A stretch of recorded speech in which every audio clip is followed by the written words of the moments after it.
नमस्कार, प्रवास अक्षय न्यूज नाटक और आप सभी का स्वागत है। नेपाल इन दिनों इतिहास के सबसे हिंसक और व्यापक सामाजिक राजनीतिक संकट से गुजर रहा है।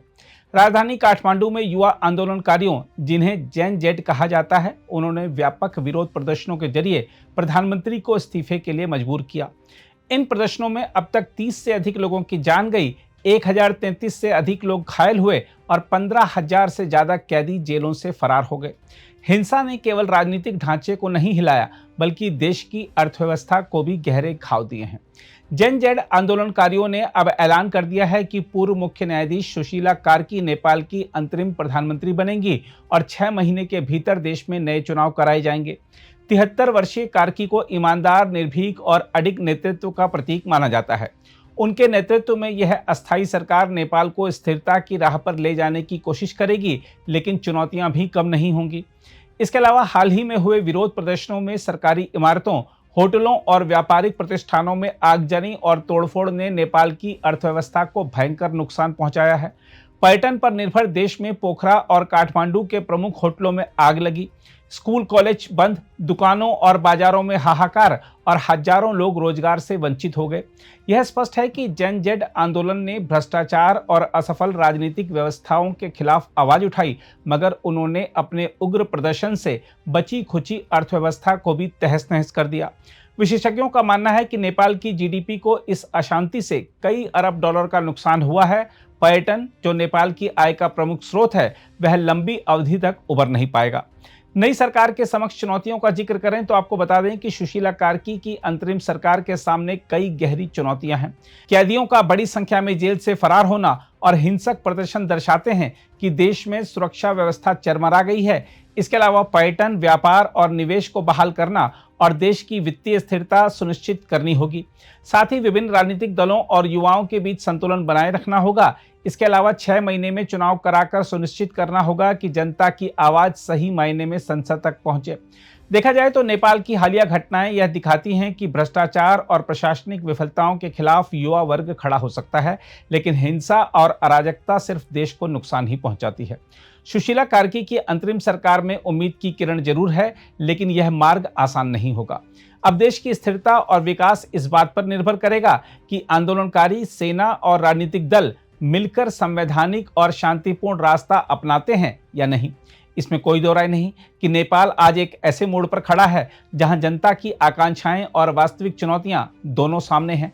कार्की का नेतृत्व इसे सही दिशा देने में निर्णायक भूमिका निभा सकता है, बशर्ते सभी हितधारक संयम और दूरदर्शिता दिखाएं। बहरहाल, आइए देखते हैं विदेश मामलों के विशेषज्ञ सुशांत शरीन इस पूरे मामले को कैसे देख रहे हैं। यार देखिए, नेपाल में हालात जो थे वो कोई बहुत अच्छे तो थे नहीं। इकोनॉमिक प्रेशर्स भी बहुत सारे थे। उसके साथ साथ जो राजनीति थी उसमें भी आप समझें कि जैसे खड़ा हुआ पानी जो सड़ जाता है वैसी हो गई थी। उठापटक चल रही थी राजनीतिक। साल 1.5 साल में सरकारें बदल रही थी। जो राजनेता थे वो जनता की जो समस्याएं थी उसको एड्रेस करने के बजाय अपने जो दरबारी षड्यंत्र होते हैं कि कौन सत्ता में आएगा, कौन बनेगा प्रधानमंत्री, वो खेल रहे थे। और हालात कोई बहुत अच्छे नहीं थे नेपाल में। तो हालात का एक अपना दबाव था और छोटे छोटे इंसिडेंट्स चलते जा रहे थे जो एक उबाल बना रहे थे। जो राजनेता थे वो क्योंकि राजनीतिक उठापटक में फंसे हुए थे, तो इसलिए शायद जो एक राजनेता का एक कर्तव्य होता है कि ज़मीनी स्तर पर क्या आवाज़ें हैं, जो सड़क की बात संसद में कैसे लेकर के आई जाए, उसमें वो मेरे ख्याल नाकाम हो गए थे। और उनको समझ ही नहीं आ रहा था कि क्या उबाल उनकी नाक के नीचे हो रहा है। और फिर एक इंसिडेंट ऐसा होता है कि सारा का सारा जो एक विस्फोटक पदार्थ इकट्ठा हो रहा है वो फट जाता है, और वो फट गया। अब इसको क्या किसी ने किसी की डायरेक्शन के थ्रू हुआ, नहीं हुआ, ये तो अभी कहना बड़ा मेरे ख्याल वक्त से पहले की बात होगी। लेकिन ये ज़रूर है कि ज़रूर कुछ तंजीमें ऐसी होंगी, कुछ व्यक्ति ऐसे होंगे जिन्होंने आह्वान किया होगा लोगों का कि सड़कों पे उतरो, क्योंकि अब पानी जो है सर से ऊपर निकल गया। ये ज़रूर हो सकता है। ये भी हो सकता है कि कुछ और जो ग्रुप्स हैं जो ज़्यादा संयोजित हों, उन्होंने सोचा हो कि यार ये अच्छा मौका है, इसमें उपद्रव को और बढ़ाओ। अब जो उस दिन फायरिंग हुई है उसमें 20-25 लोग मारे गए हैं। अभी तक तो ये भी नहीं पता कि क्या वो सिर्फ सारे के सारे पुलिस फायरिंग से मारे गए हैं या किसी प्राइवेट फायरिंग से मारे गए हैं, क्योंकि जब इस तरीके का उपद्रव होता है तो फिर जो शरारती तत्व होते हैं वो भी आकर अपना हिस्सा डालते हैं। और जब वो बात फट जाती है और एक कंट्रोल से बाहर हो जाती है, तो फिर वही दृश्य होते हैं जो हम श्रीलंका में भी देख चुके हैं, बांग्लादेश में भी देखा, अब हम नेपाल में देख रहे हैं।